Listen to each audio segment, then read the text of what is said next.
সলিল কর্তা নাকি এক হাতে গান লিখতেন, অপর হাতে সুর বাঁধতেন। কত শত অসাধারণ কম্পোজিশন তার গানে মিশে থাকতো, গল্প, সমাজ, আত্মা।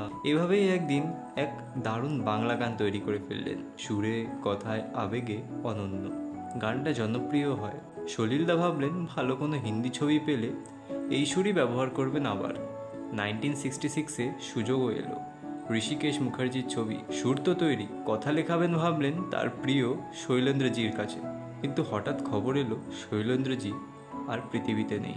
প্রিয় বন্ধুর মৃত্যুতে যেন স্তব্ধ হয়ে গেল সব কিছু। গানের ডেট পিছিয়ে যায়। অনেক খোঁজাখুঁজির পর ঋষিকেশজি নিয়ে আসেন এক নতুন মুখকে। নাম যোগেশ গড়। তরুণ, অজানা, অনভিজ্ঞ। সলিলদা প্রথমে রাজি হননি। তার এই গানের সুর নতুন কাউকে দিতে তিনি একদমই রাজি ছিলেন না। কিন্তু অনেক অনুরোধের পর তাকে একবার সুযোগ দিয়ে দেখা যায়, এই ভেবেই লিখতে দিলেন সলিলদা। যোগেশজি যা লিখলেন তা দেখার পর রাজি না হয়ে সলিলদাও থাকতে পারলেন না। গানটা রেকর্ড করলেন। মুকেশজির কণ্ঠে এই গানটা অমর হয়ে যায়। আজও একা সন্ধ্যায় এই সুর শোনা যায় একটু দূর থেকে। সিনেমার নাম আনন্দ, আর গানটা